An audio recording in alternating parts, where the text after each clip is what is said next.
Detective Harris called me into his office on a Tuesday morning, the kind that smelled like stale coffee and broken promises. I'd been at my desk filling out paperwork for a domestic assault case when his assistant gestured toward the closed door with a look that said, "This wasn't routine. Reed, sit down." Harris was 53, gray at the temples, and had the kind of tired eyes that came from 25 years watching the worst of humanity. He slid a folder across his desk. "We need someone for a long-term undercover operation. High risk, high reward. I'm recommending you." I opened the folder. The first photo showed a man in an expensive suit leaving what looked like an upscale restaurant. Dark hair, strong features, the kind of face you'd remember. Julian Santoro, 36 years old, suspected head of the Santoro crime family operating along the East Coast. "We've been trying to nail this guy for 3 years," Harris continued. "Money laundering, weapons trafficking, ties to cartels. But he's smart, keeps his hands clean. We need someone on the inside, someone who can get close." "How close?" I asked. "His household staff. We have an opening for a housekeeper through an agency he uses. You'd be there daily. Access to his home, his office, his private life. Plant surveillance equipment, copy files, gather evidence we can actually use in court." I studied the photo again. Julian Santoro didn't look like the monsters I'd put away before. He looked like someone you'd see at a charity gala or a museum opening. That was probably the point. "Why me?" The question came out sharper than intended. Harris leaned back in his chair. "Because you're smart, you're thorough, and you have something to prove." He let that hang in the air for a moment. "Ryan's death wasn't your fault, Olivia. But I know you blame yourself. This is your chance to make a real difference. Take down someone who actually deserves it. Ryan. My partner for 3 years. Dead because we trusted the wrong informant in a drug bust that went sideways. I'd replayed that night 1,000 times, wondering what I could have done differently. The guilt sat in my chest like a stone. "I'm in," I said. 2 weeks of intensive training followed. I learned how to clean like a professional, how to move through a house efficiently without drawing attention, how to plant listening devices smaller than a dime in places nobody would think to check. They gave me a crash course in Portuguese since my cover would be Brazilian. I practiced my accent until it sounded natural, learned to stumble over English words convincingly. My new identity came in a manila envelope. Maria Santos, 28 years old, born in São Paulo, moved to the States 5 years ago. Limited English. Background check showed employment at various cleaning services. Nothing remarkable. No criminal record. No red flags. "Remember," the training officer said on my last day, "you're not Detective Olivia Reed in there. You're Maria. You're invisible. You're just someone who cleans toilets and doesn't ask questions. The moment you forget that, you're compromised." I reported to the agency on a Monday morning. The manager barely looked at me before assigning me to the Santoro residence. Apparently Julian preferred consistent staff, paid well, and didn't tolerate mistakes. She made me sign a stack of non-disclosure agreements about client privacy.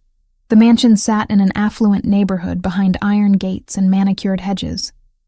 I'd driven past places like this my whole life, never imagining I'd actually enter one. The security guard at the gate checked my credentials, made me wait while he confirmed my appointment, then waved me through. A woman in her 50s answered the door. Anna, according to my briefing. Italian accent, kind eyes, probably been with the family for years. "Ana me pagou as horas extras em dinheiro. O contrato com a agência era quinzenal, mas as gorjetas e pequenos ajustes do dia ficavam em espécie. You are the new housekeeper, Maria." She looked me over critically. "Yes, ma'am," I replied, making sure my Portuguese accent colored the words. "I am here to clean. Come. I show you where things are." She led me through a marble foyer into a kitchen that belonged in a magazine. "Mr. Santoro, he likes things very clean. Very organized. You understand?" "I understand." A man appeared in the doorway. Older, military posture, eyes that saw everything. Vincent, the head of security. He studied me with the kind of attention that made my skin crawl. I kept my expression neutral, deferential, exactly what a nervous cleaning woman would do when faced with someone intimidating. "New hire?" His voice was gravel. "Yes, sir," Anna answered for me. Maria. She comes very recommended. Vincent nodded slowly, still watching me. For one terrible second, I wondered if he recognized me from somewhere, if this entire operation was already blown. But he just turned and walked away without another word. Anna showed me where the cleaning supplies were kept, explained the schedule. Mondays and Thursdays were my days.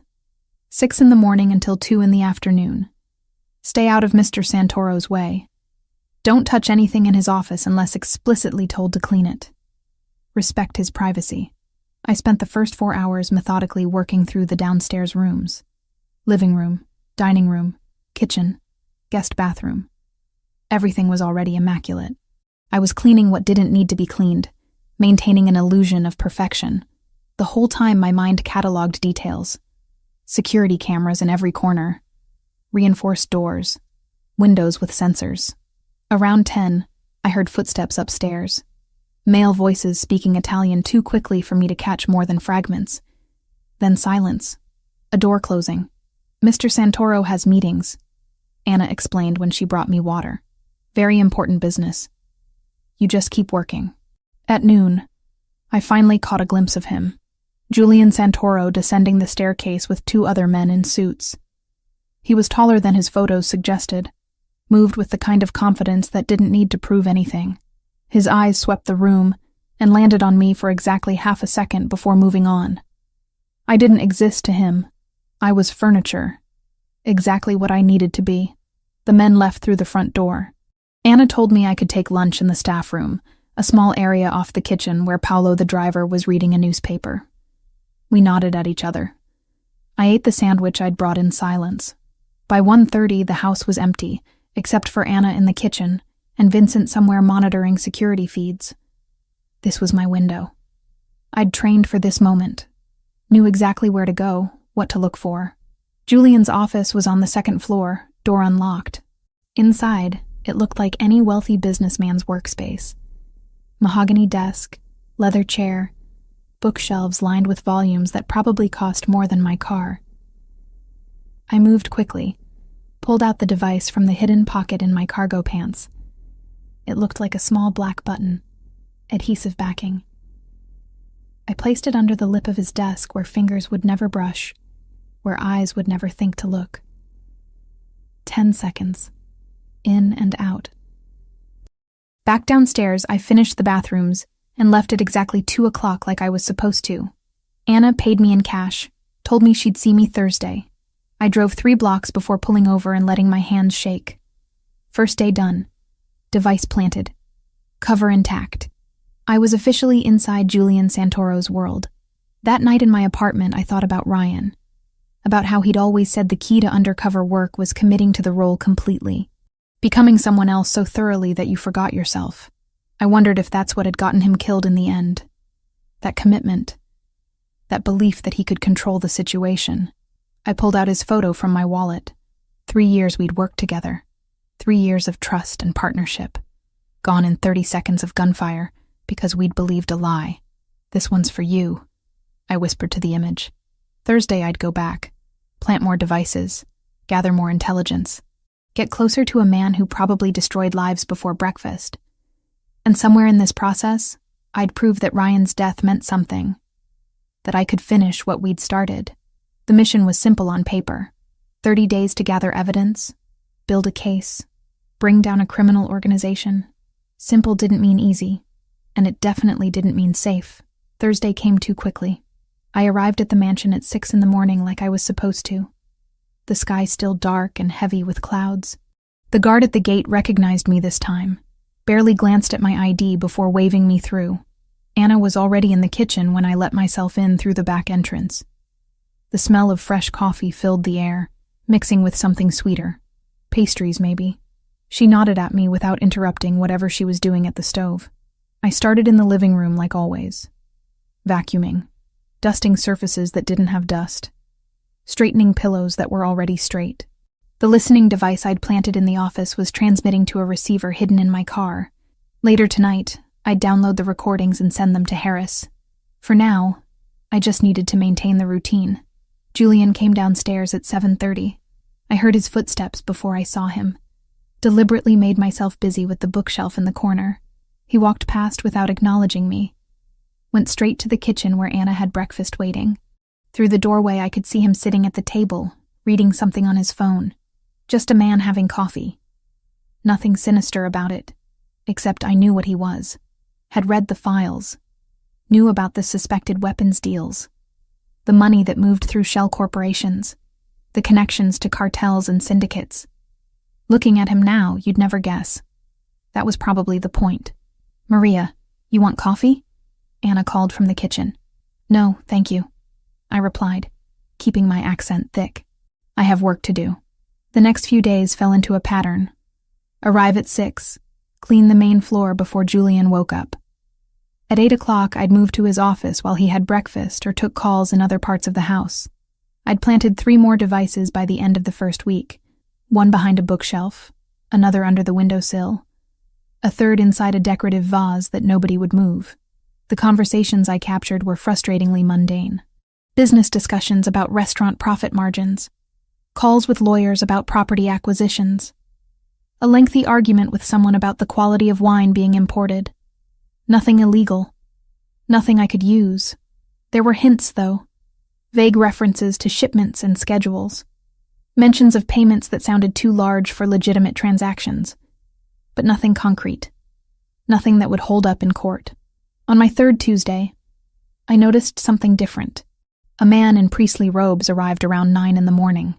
Anna greeted him warmly, led him to the terrace where Julian was waiting.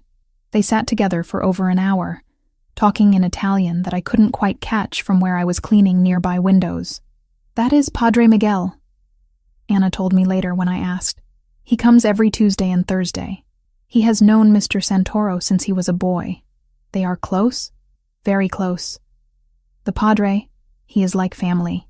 I filed that away. Crime bosses who met regularly with priests, that was new.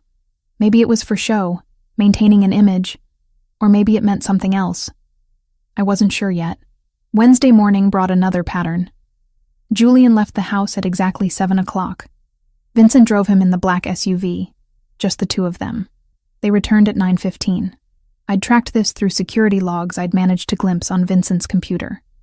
Same thing every single Wednesday, like clockwork. I reported it to Harris during our weekly check-in, a brief phone call from a burner I kept hidden in my apartment. "Could be collecting payments," he said, "or meeting with distributors. Keep watching. See if you can find out where he goes." But I couldn't follow him. That would blow my cover immediately. All I could do was observe and document, wait for him to make a mistake. Sunday was the strangest day. I wasn't scheduled to work, but I drove past the mansion anyway just to see. The gates were closed. No cars coming or going. When I checked the audio feeds later, they showed nothing. Hours of silence. Julian didn't conduct business on Sundays. Didn't take calls. Didn't meet with anyone. I thought about Ryan on Sunday evenings. We used to grab drinks at this dive bar near the precinct, decompress from the week. He'd been good at reading people. Better than me. Could spot a liar from across a room. I wondered what he'd make of Julian Santoro. Whether he'd see the same contradictions I was seeing. The expensive vase incident happened on Thursday of my 2nd week. I was cleaning the hallway upstairs, being careful around the antiques that probably cost more than my annual salary. My elbow caught the edge of a porcelain piece on a side table. I watched in horror as it tipped, fell, shattered across the marble floor into a dozen pieces. My heart stopped. In my head, I calculated how quickly I could run, whether Vincent would catch me before I reached the gates, whether this whole operation was about to collapse because of one stupid mistake. Footsteps approached rapidly. Julian appeared from his office, saw the broken vase, saw me standing there with cleaning supplies in hand and panic written all over my face. "I am so sorry," I stammered in Portuguese-accented English. "I will pay for it. I will—" "Are you hurt?" The question caught me off guard. "What?" "Your hands. Did you cut yourself?" He was already checking, eyes scanning my arms for injuries. "There's glass everywhere." No. I am okay." "Good. That's what matters." He looked at the broken pieces scattered across the floor. "This was my grandmother's, but things break. People don't heal as easily." He said something in Italian that I didn't catch. then switched back to English. Anna will help you clean this up. Don't worry about the cost. These things happen. He walked away before I could respond.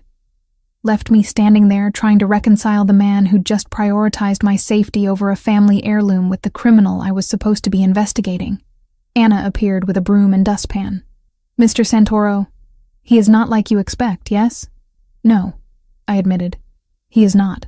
That night, I listened to 12 hours of audio recordings. Julian on the phone with someone named Francesco, discussing shipping routes and delivery schedules. Could be legitimate. Could be code for something else. Julian in a meeting with 3 men whose voices I didn't recognize, talking about expansion into new territories, business or criminal enterprise. Impossible to tell from context alone. And then, late at night when the house was supposedly empty, I heard something I wasn't prepared for. Julian's voice, alone in his office, speaking Italian in a tone I hadn't heard before. Soft. Broken. After several minutes, I realized what he was doing. He was talking to someone who wasn't there. To his dead wife, maybe. Telling her about his day. About the vase that broke. About missing her. I sat in my apartment with my laptop open, audio files playing through my headphones, and felt something I absolutely could not afford to feel. Sympathy. Vincent was watching me more carefully by the end of week 2. I'd catch him studying me when he thought I wasn't looking. Once I found him in the hallway outside the office, I'd just finished cleaning, standing perfectly still like he was waiting to see what I'd do. Mr. Vincent, I said, keeping my voice neutral. You need something cleaned? No. He didn't elaborate, just kept looking at me with those calculating eyes. You're different from the others. Others? Previous housekeepers. They were less observant. My pulse spiked, but I kept my expression confused. I do not understand. Don't you? He stepped closer. Be careful, Maria. This house has eyes everywhere. He walked away, leaving me with the distinct impression that he knew something, or suspected something. Either way, I'd just been warned. I should have reported it immediately. Should have told Harris that my cover might be compromised. But I didn't, because I wanted to stay. Wanted to keep watching Julian Santoro and trying to figure out who he really was. The man who attended mass with priests and visited cemeteries alone. The man who cared more about my safety than his grandmother's vase. The man who ran a criminal empire but treated his staff like family. Ryan used to say that everyone was capable of both good and evil, that the job was figuring out which one they chose when it mattered. I'd thought he was being philosophical. Now I wondered if he'd been trying to prepare me for exactly this situation. 2 weeks down. 2 weeks of observing, recording, gathering pieces of a puzzle that refused to make sense. 2 weeks of pretending to be someone I wasn't while trying to remember why I'd agreed to this in the first place. Justice for Ryan. That was why. Justice for all the people Julian Santoro had probably hurt. I just needed to find the proof. Breaking protocol was easier than I expected. On Wednesday morning of my 3rd week, I called in sick to the mansion but showed up anyway. Not as Maria the housekeeper, as myself. Jeans, jacket, baseball cap pulled low. I parked 3 blocks away and waited. Julian's black SUV pulled out of the gates at exactly 7 o'clock. Vincent behind the wheel, Julian in the back seat. I followed at a distance, keeping 2 cars between us the whole time. My hands were steady on the wheel even though my heart hammered against my ribs. This was stupid. Reckless. If Vincent spotted me, the entire operation collapsed. They drove for 20 minutes, heading into an older part of the city where the buildings looked like they remembered better days. The SUV turned into Oak Hill Cemetery, rolling slowly through ornate iron gates that probably dated back a century. I parked outside and waited 5 minutes before following on foot. The cemetery stretched across several acres, headstones arranged in neat rows under ancient oak trees. Morning fog clung to the ground, making everything look ethereal and slightly unreal. I spotted the SUV parked near the eastern section. Vincent leaned against the driver's door, scrolling through his phone. Julian had walked deeper into the grounds, disappearing behind a marble mausoleum. I circled wide, using monuments and trees as cover. Found a spot about 50 yards away where I could see without being seen. Julian stood in front of a simple granite headstone. fresh flowers already placed in the built-in vase. He'd brought roses, white ones. Sofia Santoro. Beloved wife. The dates told me she'd been 31 when she died. 3 years ago last month. Julian just stood there. Didn't move. Didn't speak. Just stood with his hands in his pockets, staring at the ground like if he looked hard enough he could see through 6 feet of earth and casket wood to the woman he'd lost. I thought about the cemetery where Ryan was buried. How it had taken me 4 months before I could visit without breaking down. How even now, 2 years later, I still sometimes drove there at night, when I couldn't sleep, and sat in my car talking to a piece of marble like it could answer back. After about 20 minutes, Julian knelt. His lips moved. I was too far away to hear words, but the body language was clear. He was talking to her, telling her things he couldn't say to anyone else. When he finally stood again, I saw him wipe his face with the back of his hand. Vincent didn't ask questions when Julian returned to the SUV. They just drove away, leaving me crouched behind a 200-year-old tomb, feeling like I'd witnessed something I had no right to see. I spent the rest of that day digging into Julian's financial records. Not the obvious accounts the department had already examined, the ones buried deeper. Shell corporations, charitable foundations, business holdings that led to other business holdings in a maze designed to confuse. What I found didn't match the profile of a typical crime boss. St. Anthony's Children's Home received $50,000 monthly from a company called Riverside Holdings. Riverside was owned by Santoro Enterprises. I pulled records going back 3 years. The donations had started exactly 1 month after Sofia's death. A free medical clinic in the poorest neighborhood downtown, funded by another Santoro subsidiary.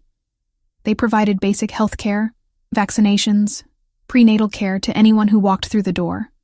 No questions asked. An orphanage run by the Catholic Church. A rehabilitation program for former convicts trying to get their lives together. A scholarship fund for kids from broken homes. All of it traced back to Julian's money, filtered through enough corporate layers that most people would never make the connection. I cross-referenced the amounts. Hundreds of thousands of dollars every year. Maybe millions over time. This wasn't money laundering. The money went out, but nothing came back. It was just giving. Harris wouldn't like this. I could already hear his response. Criminals donate to charity all the time. It's PR. Makes them look legitimate. Doesn't change what they are. But I'd seen Julian's face at that cemetery. That wasn't PR. That was grief. Thursday, I was back at the mansion in my Maria costume, cleaning and pretending the previous day hadn't happened. My nerves were shot. Every time Vincent looked at me, I wondered if he'd somehow figured out I'd followed them. If he'd seen my car. If this was the day everything fell apart. Julian's office felt different now. I'd been in there a dozen times, planting devices and searching drawers. But today, I noticed things I'd glossed over before. A photo of him and Sofia on what looked like their wedding day, tucked into the corner of his desk. A rosary hanging from the lamp. Books on the shelf about grief and faith and finding meaning after loss. One drawer was slightly open, not locked like usual. I shouldn't have looked. Should have just closed it and moved on. But I didn't. Inside were more photos. Julian and Sofia traveling. Paris. Rome. Somewhere with a beach and impossibly blue water. They looked happy. Really happy. Not the forced smiles people put on for cameras. The real thing. Underneath the photos was a journal. Leather-bound. Edges worn from handling. Sofia's name embossed on the cover in gold letters. I picked it up with gloved hands even though I knew I shouldn't touch it at all. Opened to a random page.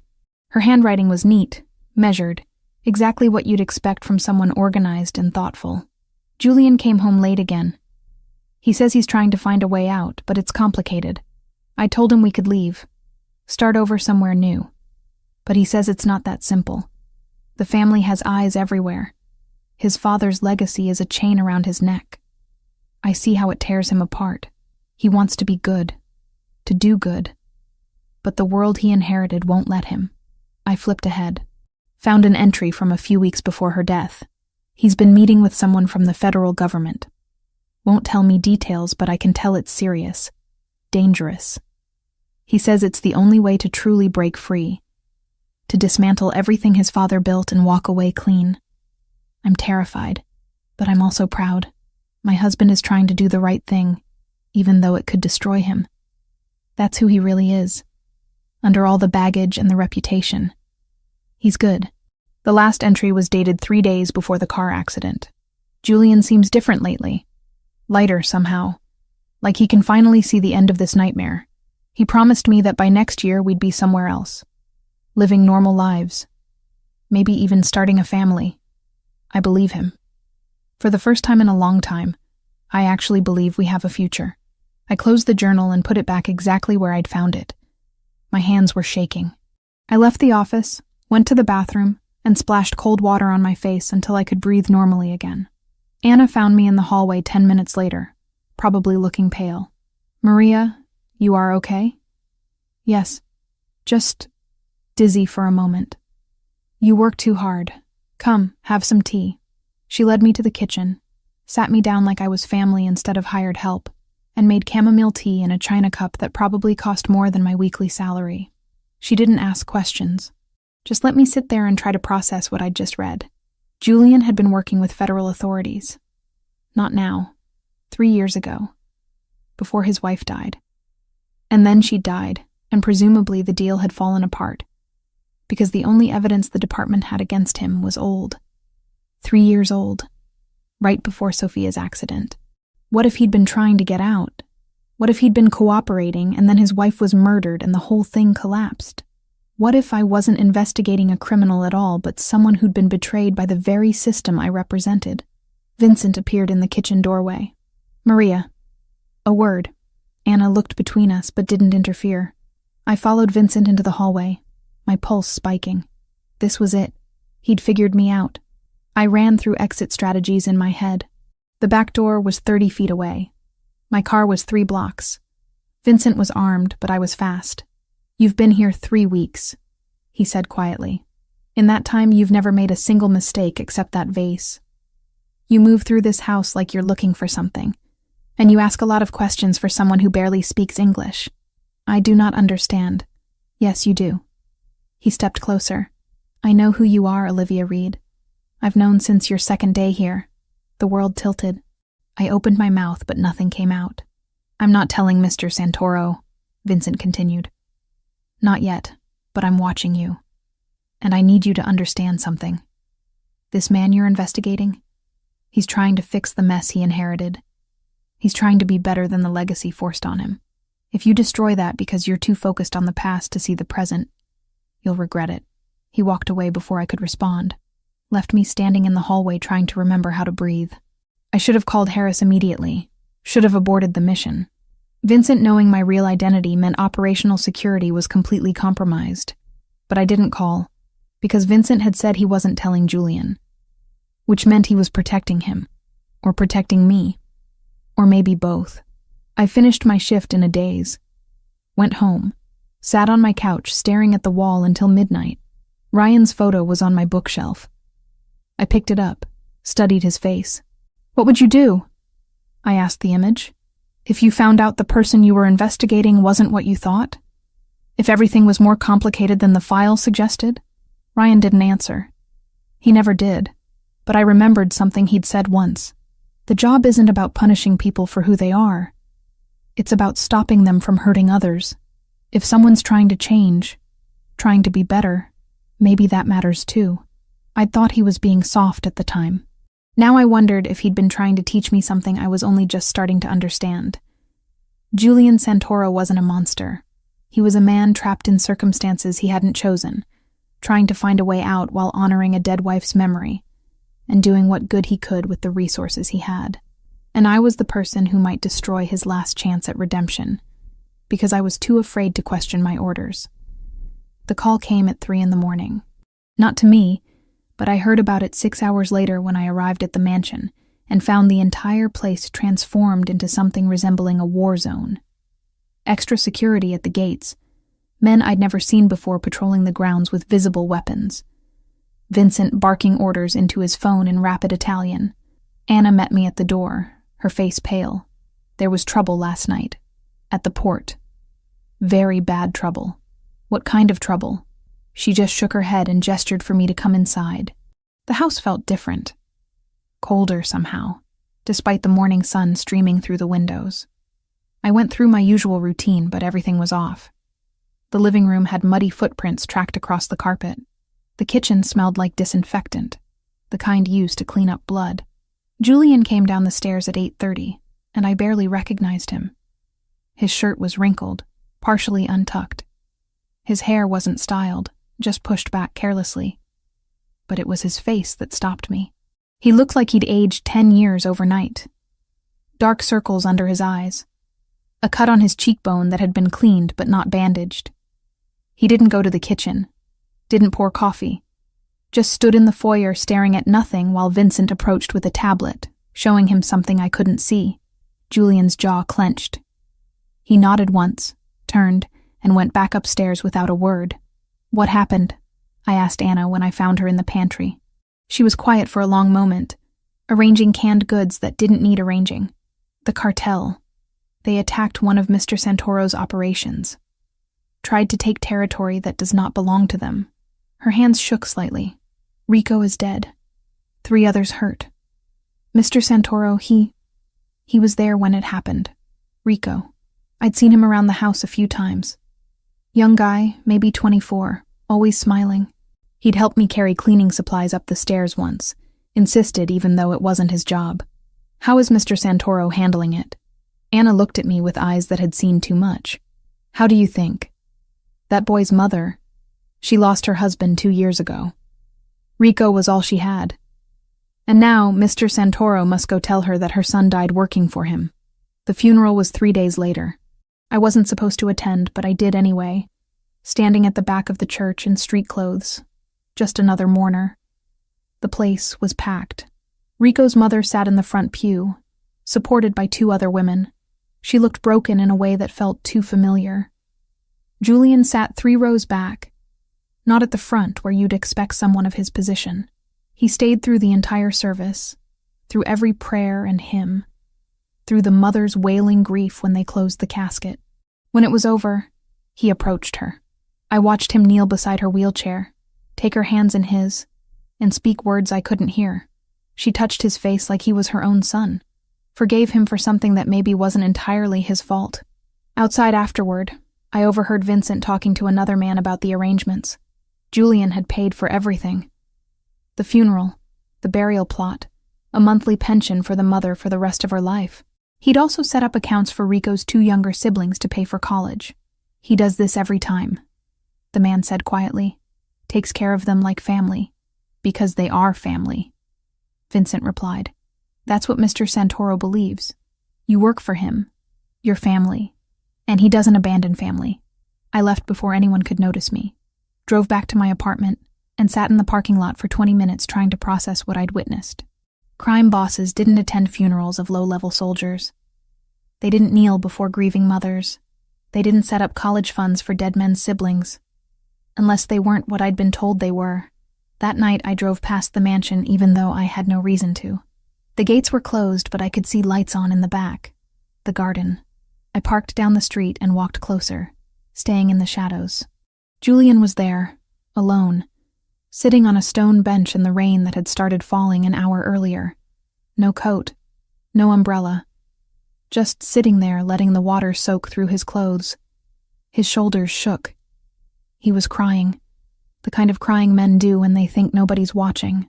Raw and uncontrolled and desperate. I stood behind a hedge 50 feet away and felt something crack open inside my chest. This wasn't performance. This wasn't manipulation or image management. This was a man drowning in guilt and grief for a kid who died on his watch. Ryan had cried like that once. After we'd lost a case, a young mother sent back to an abusive husband because we couldn't gather enough evidence in time. He'd sat in his car in the precinct parking lot at 2 a.m. and broken down completely.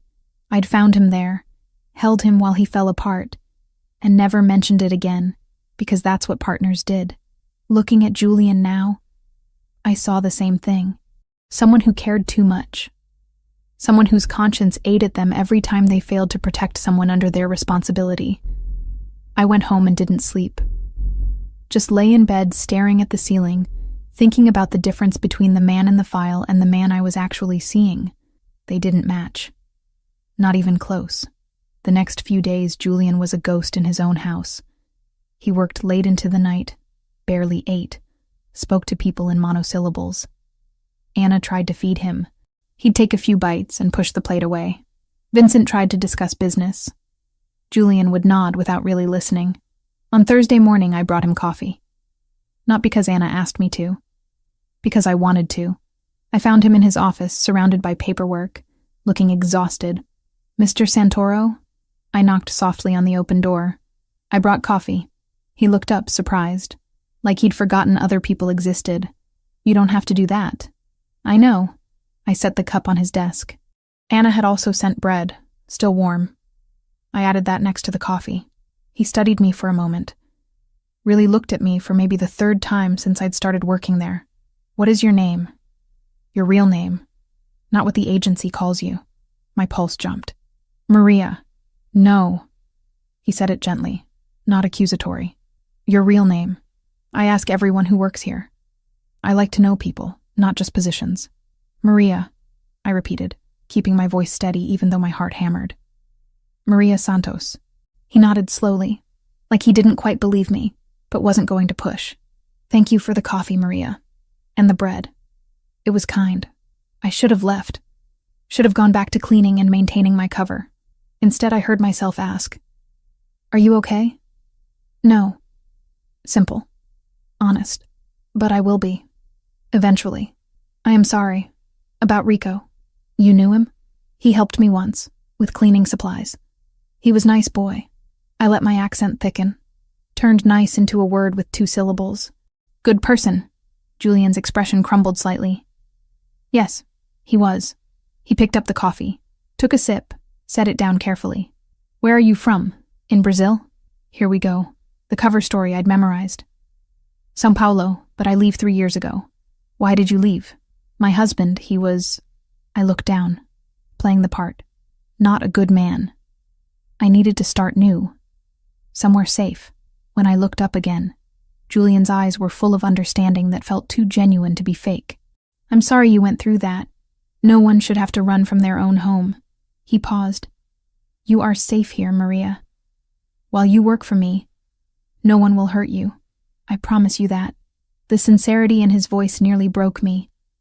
This man, who I was supposed to be investigating for crimes I was increasingly certain he wasn't committing, had just promised to protect me from a danger that didn't exist. "Thank you," I whispered, and meant it for reasons I couldn't explain. After that, things changed. Julian started greeting me every morning when I arrived. Small nods, brief words in Portuguese that he clearly practiced. "Bom dia." "Como está?" "Good morning. How are you?" I'd respond in character, and he'd move on with his day. But those moments became something I looked forward to in a way that terrified me. I started noticing details I'd ignored before. How he always held doors for Anna. How he thanked Paulo every time they went somewhere. How he kept fresh flowers in every room because they made the house feel less empty. How he had photos of people scattered throughout his office. Not just Sophia. His parents. People who'd worked for him. Even a photo of himself as a child with an older man who had to be his father. He wasn't a monster. He was just a person trying to navigate an impossible situation he'd inherited through birth, rather than choice. Harris called on my second Monday. "We need results, Reed. You've been in there 3 weeks. Where's the evidence?" "I'm working on it." "Work faster. We have budget constraints. This operation is expensive. Either you find something actionable, or we pull you out." I hung up feeling sick, because the truth was, I didn't have anything. The financial records showed old activity, 3 years old, nothing current. The conversations I'd recorded were legitimate business discussions. The only illegal activity I'd witnessed was Julian trying to survive in a world that wanted to destroy him. That night, I sat at my kitchen table with all my notes spread out, trying to make them say something they didn't. Trying to turn a grieving widower who took care of his people into the criminal the department needed him to be. Ryan's photo watched me from the shelf. I imagined what he'd say about this. About manufacturing evidence to close a case. about destroying a man's life to meet quotas and look good for promotions. He'd tell me to follow the truth, wherever it led, even if it meant admitting we'd been wrong, even if it meant going against orders. I was 3 weeks into an operation that was supposed to prove Julian Santoro was a criminal. Instead, I was starting to suspect he might be the most decent person I'd met in years, and I had no idea what to do about that. The file cabinet in Julian's office had been locked for 3 weeks.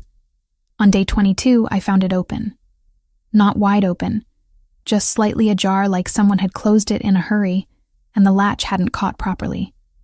I should have walked away. Should have finished vacuuming and left the room like I was supposed to, but Harris had called again that morning demanding results, threatening to pull me out if I didn't produce something concrete. So I opened the drawer. Inside were folders organized by year. I pulled the one labeled 3 years ago, flipped it open, and felt my stomach drop. Bank statements, wire transfers, shell corporation documents, money moving through accounts in amounts that didn't match any legitimate business I'd seen Julian conduct. This was it. This was what Harris needed. I pulled out my phone, photographed every page as quickly as possible. My hands shook so badly I had to retake several shots. When I finished, I put everything back exactly as I'd found it, closed the drawer, and left the office feeling like I might throw up. That evening I encrypted the files and sent them to Harris with a brief message. 3-year-old evidence. Possible money laundering. We'll investigate if current operations match pattern. His response came back in minutes. Good work. Keep digging. We move on this in 8 days. 8 days. I had 8 days before they arrested Julian based on evidence I'd provided. Evidence that was years old, from before Sophia died, from before whatever had changed in his life that made him the person I saw now. I sat in my apartment staring at my phone, wondering if I'd just destroyed a man who was trying to be better, wondering if 3-year-old sins should condemn someone who'd spent the time since then building children's shelters and funding free clinics. The call came at 11:30 that night. Not to me, but I saw it on the news at midnight when I couldn't sleep and turned on the television. Fire at St. Anthony's Children's Home. Multiple units responding. Children reported trapped inside. St. Anthony's. The shelter Julian funded. The one with $50,000 arriving every month like clockwork. I grabbed my keys and drove there without thinking, without planning, just knowing I needed to see what was happening. The building was engulfed when I arrived, flames pouring from second-story windows. Fire trucks blocked the street. People crowded behind barriers watching the destruction. Then I saw him, Julian, pushing past firefighters who tried to stop him, running straight into the burning building through the main entrance. Vincent was right behind him, both of them ignoring the shouts from emergency personnel. My heart stopped. I watched the doorway they disappeared into, counting seconds. 30. 60. 90. The roof groaned, threatening to collapse. Black smoke poured out in thick columns. At 2 minutes, Julian emerged carrying a child. A little girl, maybe 6 years old, coughing and crying. He handed her to a paramedic and immediately turned to go back in. A firefighter grabbed his arm. Julian shook him off, said something sharp, and disappeared into the flames again. He made 4 trips. 4 times into that building while it fell apart around him. 4 children carried out to safety, while firefighters worked to contain the blaze and evacuate the rest. When he finally stayed outside, it was only because Vincent physically restrained him, and 2 firefighters confirmed all children were accounted for. I watched from behind the crowd barriers as paramedics tried to examine him. His shirt was burned, hanging in tatters. His arms were red and blistered. Soot covered his face and hair. But he pushed away medical attention, moving from child to child instead, checking on each one personally, kneeling beside them, speaking softly, making sure they knew they were safe. One little boy wouldn't let go of him, just clung to Julian's neck sobbing while Julian held him, rocking slightly, murmuring words I couldn't hear from this distance. When the boy's mother arrived, frantic and terrified, Julian stood and personally handed her son back to her. The woman grabbed Julian's face with both hands and kissed his forehead, tears streaming down her cheeks. He just nodded, said something brief, and moved to the next child. The director of St. Anthony's appeared, an older nun I recognized from my research. She approached Julian, and even from here I could see her crying. He hugged her gently, careful not to get soot on her habit. And when they separated, I heard him say clearly, "We'll rebuild. Bigger and better. I promise you, sister." I left before anyone could notice me, drove home on autopilot, parked in my lot and sat there for 20 minutes trying to process what I'd witnessed. This man, this supposed criminal I was investigating, had just run into a burning building 4 times to save children who weren't his, for a charity he funded anonymously, risking his life without hesitation because it was the right thing to do. And I'd just sent evidence to my superior that would destroy him in 8 days. When I got to my apartment, I locked the door behind me and broke down completely. Slid down to the floor with my back against the wall and cried for the first time since Ryan's funeral. Cried for the impossible situation I'd created. Cried for falling in love with someone I was supposed to destroy. Cried for not knowing what the hell to do about any of it, because that's what this was. Love. I'd fallen in love with Julian Santoro somewhere between the cemetery visits and the broken vase and the funeral for Rico and tonight's burning building. Fallen in love with a man whose past I was using to condemn his present. The next 3 days were torture. Julian came to the house with bandages on both forearms and a cough that wouldn't quit. Anna fussed over him constantly, bringing tea and forcing him to eat. He brushed off her concern, spent his time on the phone coordinating reconstruction of St. Anthony's and finding temporary housing for all 12 children. And he talked to me, started really talking in a way he hadn't before. We'd have these brief conversations when I brought him coffee or passed him in the hallway. He'd ask about Brazil, about my family, about whether I felt safe here. I'd answer in character, but the lies tasted like ash in my mouth. One afternoon he told me about Sophia, about how they'd met at a charity gala when he was 28 and she was 26. How she'd seen through the Santoro name to the person underneath. How she'd believed he could be better than his father's legacy. "She made me want to be worthy of her faith," he said quietly. We were in the library. Him sitting at the desk with papers spread everywhere. Me dusting shelves nearby. I was already working to change things when she died. Trying to fix the mistakes my family had made. But after, it became the only thing that mattered. Making sure her death meant something. "You honor her memory," I said softly. "With the shelter. With everything you do." He looked at me then. Really looked at me. And for a moment I forgot to maintain my accent. Forgot to be Maria. Just stood there as Olivia, falling deeper into something I couldn't afford to feel. "Thank you," he said, "for seeing that." On day 26, a storm rolled in that killed power to half the city. I was still at the mansion, running late because I'd been trying to plant one more listening device that kept malfunctioning. When the lights died, I was in the kitchen with the device in my hand. Julian appeared moments later with a flashlight. "Power's out across the whole neighborhood. Could be hours before it's back." Anna had left early for a doctor's appointment. Paolo was off today. Vincent was handling something at the port. It was just us. "You should probably stay until the roads are clearer," Julian said. "That storm is getting worse." We ended up sitting at the kitchen table in near darkness, just the flashlight and occasional lightning providing illumination. Started talking to pass the time. Casual at first, then deeper. He told me about growing up Santoro, about the weight of expectations he never asked for, about watching his father hurt people and knowing even as a child that it was wrong, but not knowing how to stop it. I found myself telling him truths disguised as Maria's story, about losing people I loved, about feeling trapped by circumstances beyond my control, about wondering if you could ever truly escape your past, or if it followed you forever. "I think the past shapes us," Julian said, his face half hidden in shadow, "but it doesn't have to define us. We get to choose what we do with it, whether we let it destroy us or use it to become something better. And what did you choose? Better. Or at least I'm trying to be." He paused. "Some days I'm not sure if it's working." "It is," I said, and meant it completely. "You are a good person, Mr. Santoro." "Julian." He leaned forward slightly. "Please call me Julian." The space between us felt electric. charged with something dangerous and inevitable. I could see his face more clearly now, illuminated by a flash of lightning. Those dark eyes studying me like he was trying to figure out something important.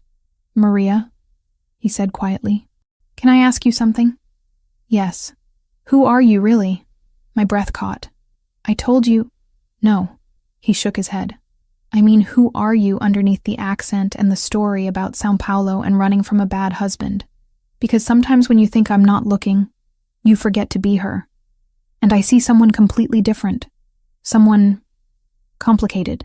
I should have maintained the cover. Should have doubled down on Maria Santos and her fabricated life. Instead, I sat there frozen, unable to lie directly to his face in this moment of horrible, perfect honesty. "I am someone who is very confused," I finally whispered, letting my real voice through, about what is right and what is wrong, about duty and what? And feelings I should not have. The confession hung in the air between us. Julian's expression shifted, understanding dawning. He stood slowly, walked around the table until he was right in front of me, close enough that I had to tilt my head back to meet his eyes. "What feelings?" His voice was rough. I stood too, bringing us inches apart. "Julian, Thunder cracked directly overhead, so loud the windows rattled. The moment shattered. I stepped back quickly, putting distance between us, my heart racing so hard I thought it might break through my ribs. "I should go," I said, switching back to Maria's accent desperately. "Storm is not so bad. I can drive home." "Maria, wait." But I was already moving, grabbing my bag from the counter, heading for the door like the hounds of hell were chasing me. Because staying meant crossing a line I couldn't uncross, meant kissing him and falling completely, and losing whatever was left of my objectivity. I drove through the storm with tears blurring my vision, windshield wipers working overtime, and arrived home soaked and shaking. Sat in my car listening to thunder and wondering how the hell I was going to survive the next 8 days before Harris moved on the arrest warrant. Before I destroyed the man I loved with evidence I'd provided. Before I had to choose between my duty as a cop and the truth I'd uncovered about who Julian Santoro really was. Day 27 started like any other. I arrived at 6 in the morning, let myself in through the back door, started my routine, but everything felt wrong. My skin crawled with the knowledge that in 3 days Harris would move on the arrest warrant. 3 days until I destroyed Julian, based on evidence from a life he'd already left behind. Vincent was waiting in the garden when I went to empty the trash, just standing there among the roses like he'd been expecting me.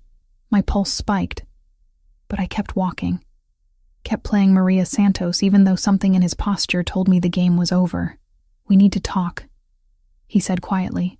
"The real you and the real me. No more pretending." I stopped walking, considered running, decided against it. "I don't know what you mean." "Yes, you do, Detective Reed." He said my real name like he'd been saving it, waiting for the right moment. "I've known since your second week here. Recognized you from case files. You were Ryan Mitchell's partner, the one who survived." The mention of Ryan's name from Vincent's mouth felt like a violation. I dropped the trash bag, turned to face him fully. "If you've known that long, why didn't you tell Julian?" "Because I wanted to see what you'd do. Whether you were here to destroy him or discover the truth." Vincent stepped closer, his expression unreadable. "And I think you've found the truth, haven't you? That the man you're investigating isn't the monster your department believes he is. What I've found is complicated. Life usually is." He glanced back at the house, making sure we were alone. "Julian has been working with the FBI for 14 months. Not your department, the FBI. They have separate jurisdiction, different objectives. He's been feeding them intelligence on the Cartel de Sinaloa in exchange for immunity and a way out of the life his father forced on him. Por se tratar de ponto de encontro com testemunha cooperadora já homologada, a presença dos agentes foi previamente autorizada pelo promotor federal, mantendo o departamento local fora do circuito operacional." My breath caught. 14 months.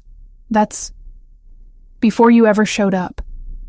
Before your department decided to investigate him for crimes he committed 3 years ago, when he was still trapped in his father's world. Vincent's voice was steady, matter of fact. "Sophia's death changed everything. The cartel killed her when they discovered Julian was negotiating with federal authorities. They sabotaged her brakes, made it look like an accident. Julian has spent the last 3 years systematically dismantling them from the inside while trying to turn his family's legitimate businesses actually legitimate. I felt the ground shift beneath me.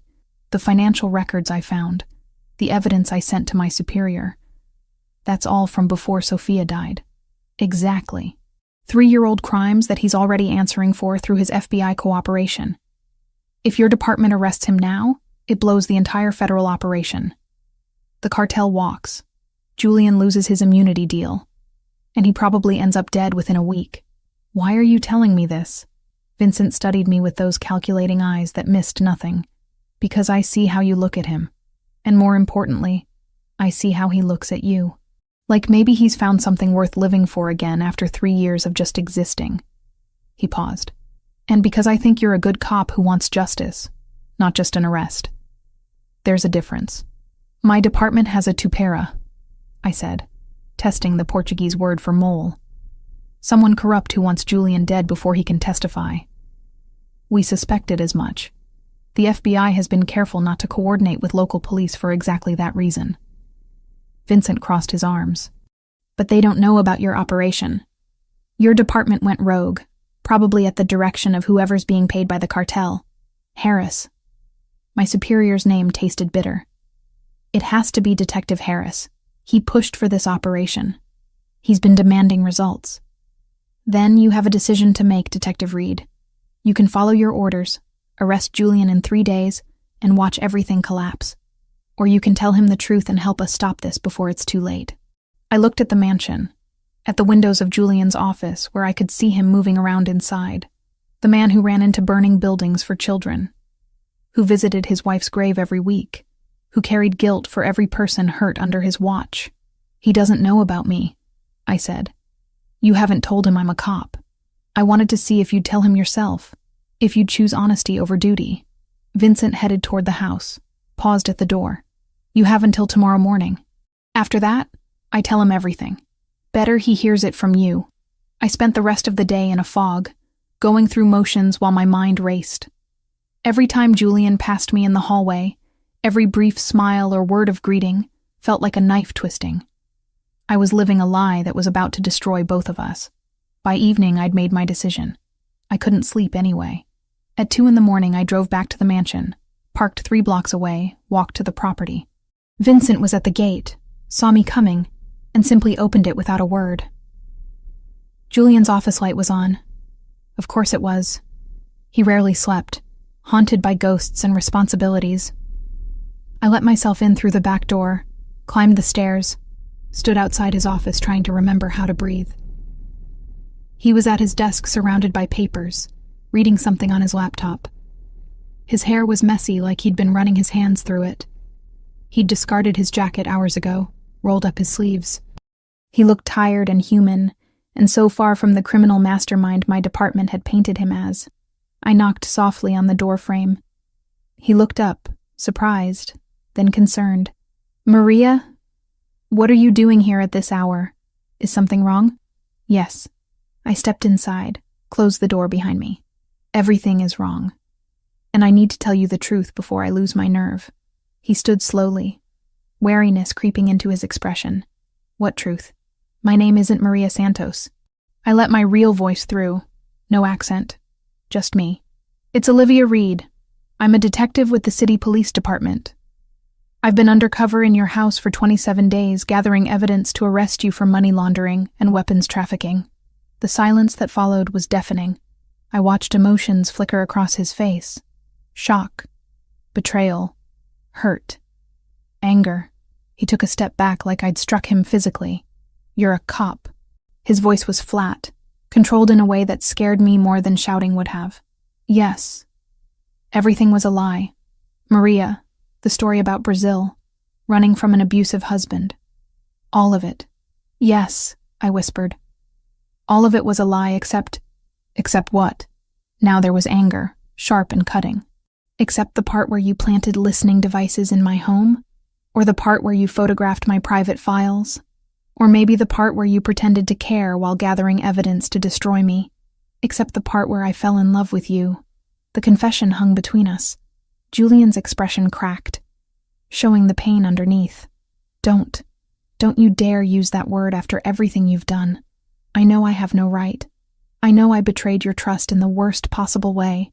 But you need to hear the rest because your life is in danger. I spoke quickly, desperately. I sent those financial records to my superior. He's moving on an arrest warrant in 3 days. But Vincent told me everything this morning. About the FBI, about Sofia, about the cartel. I didn't know. I swear I didn't know you were working with federal authorities. Vincent told you. His eyes narrowed. He knew what you were? Since my 2nd week here. He was protecting you by watching me. Making sure I didn't... I broke off, pressing my hands against my face. The evidence I found is 3 years old. From before Sofia died. Before you started cooperating. My department is compromised. Someone wants you dead before you can testify against the cartel. And I helped them without realizing what I was doing. Julian sat down heavily in his chair, processing. When he looked at me again, the anger had cooled into something more dangerous. Calculation. Why are you telling me this now? Because it's the right thing to do. Because you deserve to know. Because... I took a shaking breath. Because watching you risk your life for those children in that fire made me realize that everything I thought I knew about you was wrong. You're not a criminal, Julian. You're a man trying to fix the mistakes of a legacy you never asked for. I am a criminal. His voice was bitter. I've done things you couldn't begin to imagine. Hurt people. Made choices that keep me awake at night. The fact that I'm trying to be better now doesn't erase the past. No. But it should matter. Your cooperation with the FBI matters. What you've built with the shelters and clinics matters. You matter. I stepped closer to his desk. And if my department arrests you in 3 days, all of that ends. The cartel wins. You die. And everyone you're trying to help loses the protection you provide. So what do you suggest, Detective Reed? The formality of my title from his lips hurt. That we run? Disappear? Spend the rest of our lives looking over our shoulders? I suggest we work together. Contact your FBI handler.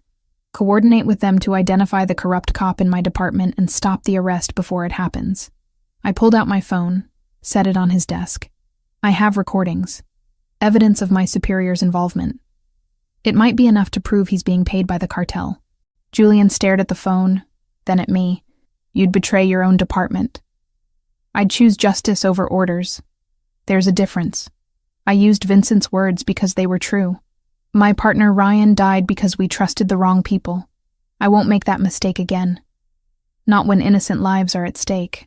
He was quiet for a long moment, studying my face like he was trying to see through to the truth beneath all my lies. I don't know if I can trust you.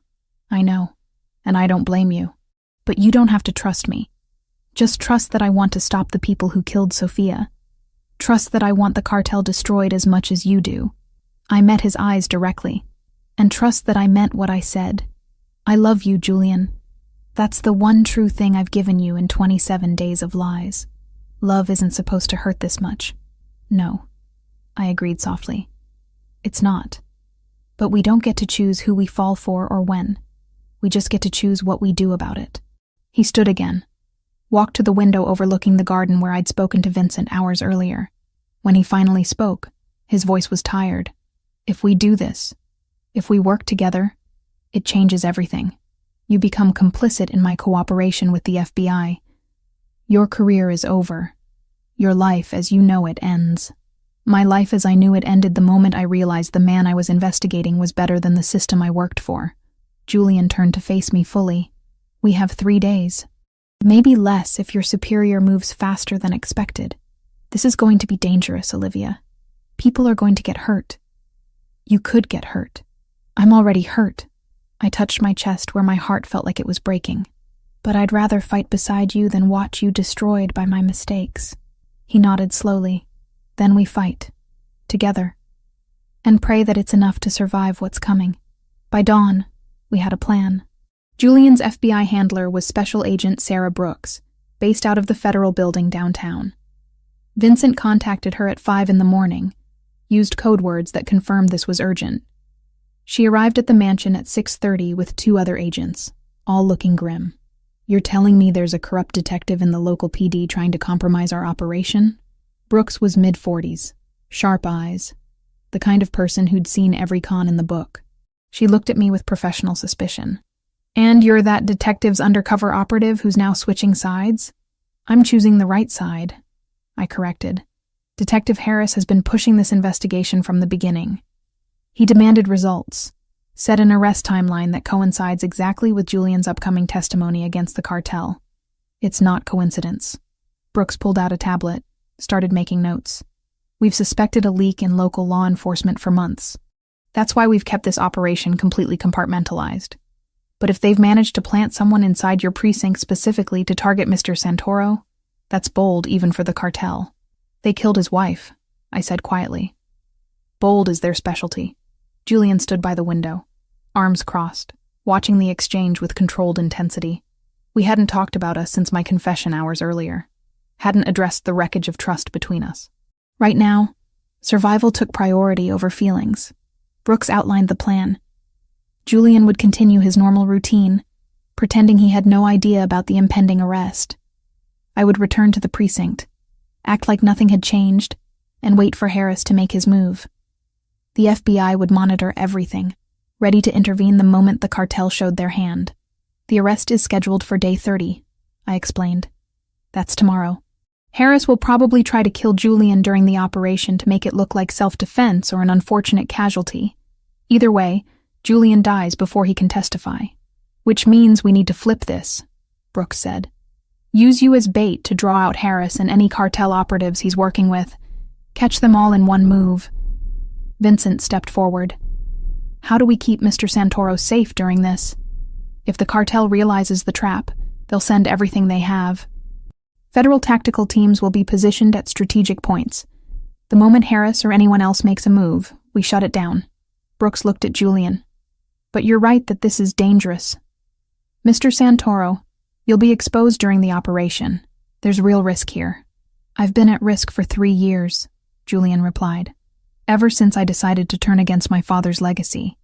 This just makes it official." I spent the rest of the morning going over every detail of my communications with Harris. Every email, every phone call, every report I'd submitted. Brooks recorded it all, building a case against him that would hold up in federal court. By noon, the plan was set. I'd go back to my apartment, respond to Harris's messages like everything was normal. Tomorrow morning I'd meet him at the precinct for final operational briefing. Then the arrest would proceed as planned, except this time the FBI would be waiting. Julian walked me to my car when it was time to leave. Vincent and Brooks gave us privacy, staying inside while we stood in the driveway under gray afternoon sky. "This is insane," I said, unable to look at him directly. "Using you as bait, risking your life because I gave Harris the evidence he needed. You didn't know, and you came back to fix it. That counts for something." His voice was softer than it had been hours ago. Some of the anger had cooled, leaving exhaustion behind. "Olivia, after tomorrow, assuming we both survive, you understand what happens next. You go into witness protection, testify against the cartel, disappear for however long it takes to ensure you're safe. 2 years minimum, probably longer. New identity, new location, no contact with anyone from this life, including you." He finally looked at me directly. "And you'll go back to being a detective. Different precinct, probably, given that half your department will be under investigation. But you'll rebuild your career. Have the life you were supposed to have." "The life I was supposed to have doesn't include falling in love with someone I can't be with." "No," he agreed quietly. "It doesn't. But we knew from the beginning this couldn't work, even before you told me the truth. A cop and a criminal. It's not exactly a foundation for forever. You're not a criminal anymore. You're someone trying to fix the damage and build something better. The law doesn't distinguish between what I was and what I'm trying to become. Neither does my past." He stepped closer, close enough that I could see the exhaustion in his eyes, the weight he carried. "But for what it's worth, these last few weeks with you, even the parts that were lies, made me feel human again. made me remember what it was like to want something beyond survival and revenge. Tears burned behind my eyes. Julian, I'm sorry. For everything. For lying. For the investigation. For loving you when I have no right to. Stop apologizing for that part. You can't choose who you love any more than I could. His hand came up, cupped my face gently. Tomorrow we do what needs to be done. We stop Harris, protect the FBI operation, and make sure the cartel pays for Sophia and Rico and everyone else they've destroyed. After that, he trailed off. After that, we go our separate ways. Yes, the word sounded like it cost him. But tonight, for these few hours before everything changes, can we just be two people who found something real in the worst possible circumstances? I should have said no. Should have maintained professional distance. Should have protected what was left of my heart. Instead, I nodded. We went inside. Told Brooks and Vincent that I was staying until after dark for security reasons. Nobody questioned it. Maybe they understood better than we did that some moments only come once. The library became our sanctuary. Fire in the fireplace, even though it wasn't that cold, just for the light and warmth. We sat on the couch and talked about things that didn't matter and things that mattered too much. He told me about Sophia, about their plans for the future that never happened, about guilt and grief and learning to live with ghosts. I told him about Ryan, about the partnership we'd had, the trust that had gotten him killed, about survivor's guilt and second chances, and being terrified to care about someone again because caring meant eventual loss. Ryan would have liked you, I said at some point when the fire had burned low. He believed in redemption, in people choosing to be better even when it was hard. He sounds like he was a good man, a good partner. He was. I wish you could have met him. I pulled out my wallet, found the photo I'd carried for 2 years. Ryan in his dress uniform, smiling at something off camera. I think he'd understand what I'm doing. Why I'm choosing this instead of following orders blindly. Julian took the photo carefully, studied it. Thank you for showing me this. For trusting me with something that matters. When he tried to hand it back, I stopped him. Keep it, as a reminder that good cops exist, that not everyone wearing a badge is corrupt or blind or unwilling to see the truth. He looked at me for a long moment, then nodded, pulled something from his pocket in return. A rosary, old and worn, the beads smooth from years of use. This was Sophia's. Her grandmother gave it to her when she immigrated from Italy. She never went anywhere without it. I stared at the delicate silver chain. Julian, I can't take this. It's too important, which is exactly why I want you to have it. He placed it in my palm, closed my fingers around it. Sophia would have liked you, Olivia. She believed that love could exist even in dark places, that it was worth fighting for even when the odds were impossible. She'd want you to have something that meant everything to her. The tears came then, quiet and steady. He pulled me against his chest, held me while I cried for everything we were about to lose. His hands moved through my hair, his breath warm against my temple. When I finally looked up, his eyes were wet too. I love you, I whispered. I know it's complicated and impossible and completely insane, but I love you, Julian Santoro. I love you too, Olivia Reed. And if there's any justice in this world, if we survive tomorrow and the universe has any mercy left, we'll find our way back to each other. Somehow. He kissed me then, gentle at first, then desperate, like we were trying to memorize each other through touch alone. We moved together naturally, inevitably, two people who'd been circling this moment since the first real conversation. It wasn't just physical. It was goodbye and hello, and everything in between. Later, in the quiet hours before dawn, we lay tangled together on the library couch, the fire reduced to embers. Julian's fingers traced absent patterns on my shoulder. Sophia's rosary was around my neck. Ryan's photo was in Julian's pocket. Promise me something, he said quietly. Tomorrow, when everything goes to hell, you run if you need to. Don't try to be a hero. Don't sacrifice yourself for me. I can't promise that. Olivia, you'd do the same for me. You ran into a burning building for children you'd never met. You think I'm going to stand by and watch someone kill you?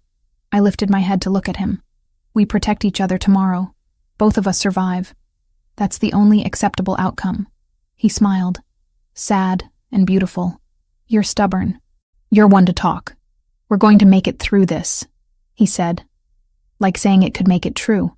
"And then, when it's safe, when the cartel is destroyed, and I've paid my debt to society and you've rebuilt your career, we'll find each other again. I don't care if it takes 2 years or 10. I'll wait." So will I. We stayed like that until the sun rose, holding on to something we both knew was already slipping away.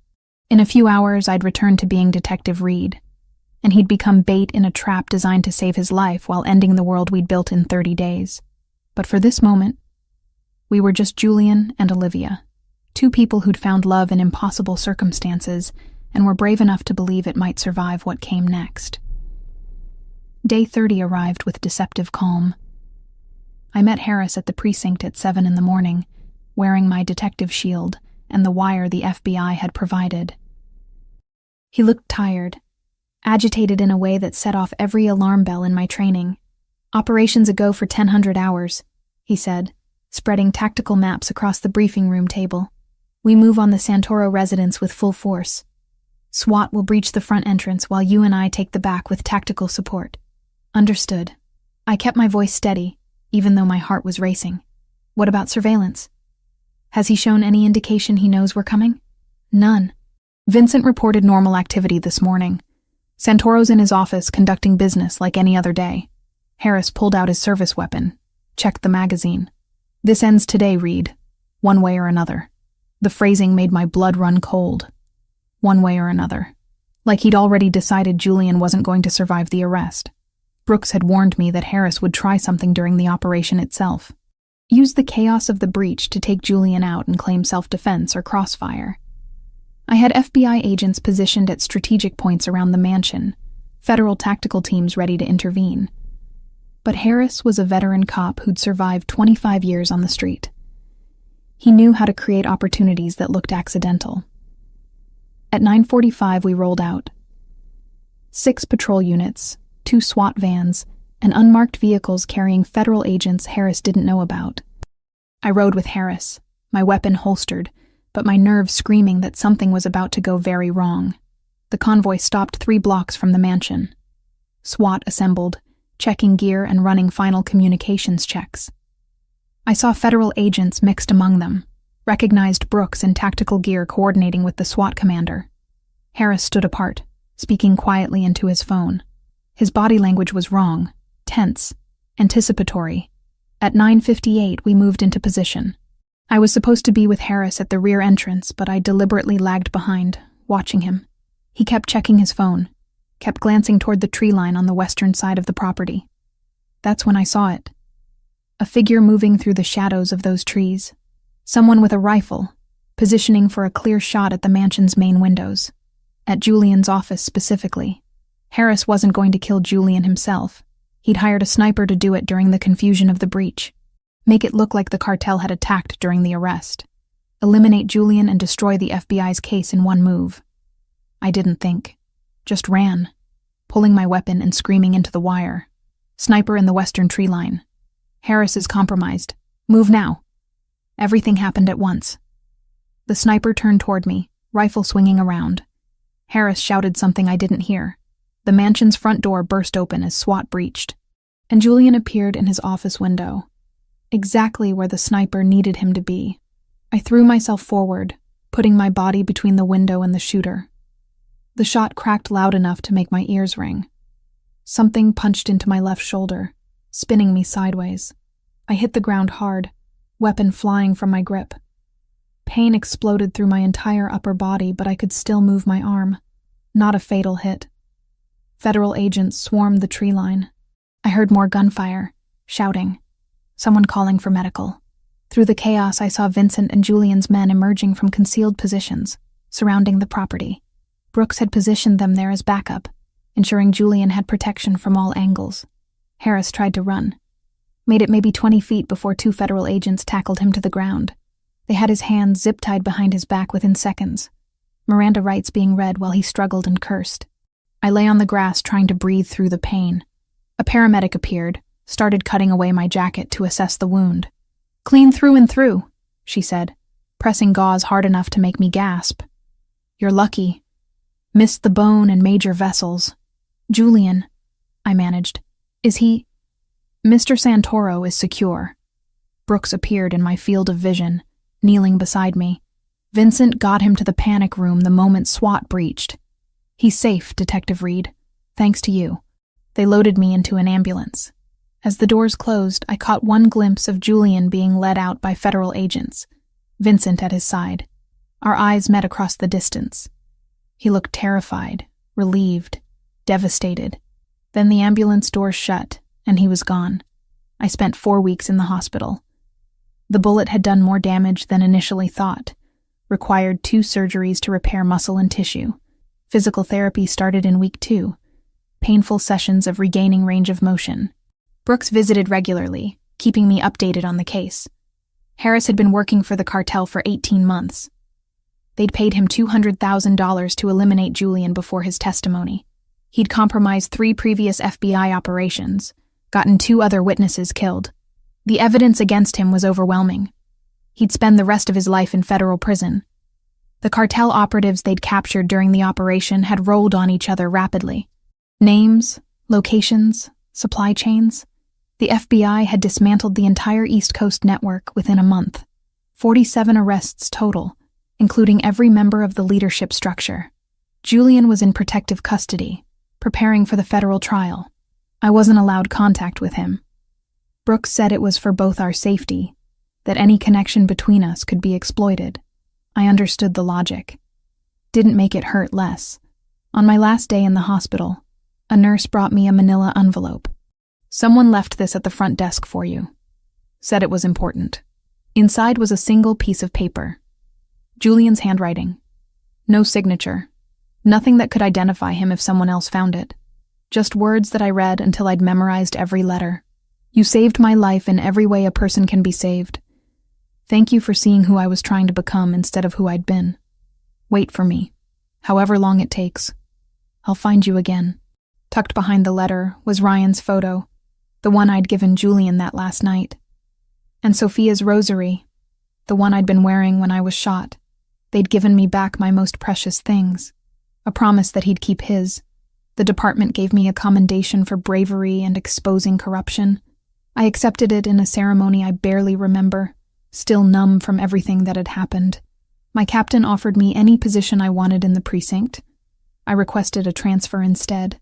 Couldn't stay in a place filled with memories of Ryan and Julian and all the ways my life had fallen apart and rebuilt itself. I was promoted to sergeant detective in a city 3 states away. Started over in a department that didn't know my history. Didn't know about the undercover operation or the man I'd fallen in love with while investigating him. Just knew I'd been decorated for exceptional service and had a track record of closing difficult cases. Vincent sent updates every few months through encrypted channels. Julian had testified. The trial had lasted 3 weeks. Every defendant was convicted. Julian had entered witness protection immediately after, disappeared into a new identity and life the FBI had constructed for him. Vincent didn't know where. Nobody did, except the marshals handling his case. 2 years crawled by. I threw myself into work, built a reputation in my new department, tried to convince myself that I was moving on. But I kept Sophia's rosary in my pocket every day, kept Ryan's photo in my wallet, carried pieces of 2 people who'd defined different parts of who I'd become. On a Sunday afternoon, I drove to the cemetery where Ryan was buried, sat on the grass beside his headstone and told him everything I hadn't been able to say while he was alive. About Julian. About choosing justice over orders. About loving someone I couldn't have and learning to live with that loss. You'd like him, I said to the marble. You'd understand why I did what I did. I hope wherever you are, you're proud of me. I'm trying to be the kind of cop you taught me to be. 2 years to the day after the operation, on a night when rain hammered against my apartment windows, someone knocked on my door. I almost didn't answer. It was past midnight. I wasn't expecting anyone, and my gun was in the bedroom, safe out of habit. But something made me check the peephole. Julian stood in the hallway, soaked from the rain, looking older and tired and absolutely real. I opened the door with shaking hands. You're here. You're actually here. The cartel leadership was neutralized. All of them either in prison or dead from internal power struggles. The FBI cleared me to leave the program 2 months ago. He stayed in the doorway like he wasn't sure he was welcome. I got a new legal identity. Legitimate job as a security consultant. Spent 8 weeks tracking you down through every legal channel I could find. You should have called. Let me know you were coming. I was afraid you'd tell me not to. His voice was rough, uncertain in a way I'd never heard from him. That 2 years was too long, and you'd moved on and I'd waited too long to find you. I stepped forward and pulled him inside, kicked the door closed, and kissed him like the past 2 years had been minutes instead of forever. He responded immediately, hands coming up to frame my face, his body solid and warm and present against mine. When we finally broke apart, we were both breathing hard.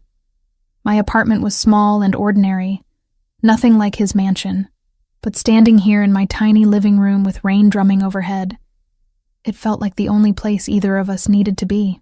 I didn't move on, I said quietly. I tried, but you don't move on from something that changes you fundamentally. I'm not the same person I was. He touched the rosary I'd pulled out from under my shirt, the chain still around my neck after 2 years. The program, the isolation, rebuilding myself from scratch. It was necessary, but it was hard. I'm different too. What we went through, what we survived. It changed both of us. I led him to the couch, sat down still holding his hand. I don't know what this looks like now. How we build something real when we both have so much history and damage and complicated pasts. Slowly, Julian said. Honestly. One day at a time until we figure out what works for us. He reached into his jacket, pulled out a worn photo, Ryan's picture. I kept this with me through everything. Reminder that good people exist even in dark places. I showed him my wallet, where Ryan's photo still lived next to my badge. He would have liked you, would have understood why we're worth fighting for. We talked through the night, filling in 2 years of separation. He told me about witness protection, the isolation and paranoia, slowly learning to trust that he might actually survive. About testifying in trial after trial, watching the cartel dismantled piece by piece. About the day the marshals told him the threat level had dropped enough that he could reclaim some version of a normal life. I told him about my new department, about building a career on my own merit instead of running from the past, about visiting Ryan's grave and realizing I could honor his memory while still choosing to love someone new. As dawn broke through my apartment windows, we stood together looking out at a city neither of us had lived in before. Rain had stopped, leaving everything washed clean and new. No promises about forever, Julian said quietly. Too much can still go wrong, but I want to try. Want to see if we can build something real after everything we've survived. Me too. I laced my fingers through his. One day at a time. Honest. Together. We walked out into the morning, rain-soaked streets reflecting early light. The future was uncertain, complicated, probably difficult, but we'd survived impossible odds separately. Maybe together we had a chance at something better than survival. Maybe we had a chance at actually living. Julian squeezed my hand. I squeezed back. And we kept walking. Two people who'd found each other in the worst circumstances and refused to let that define what we could become.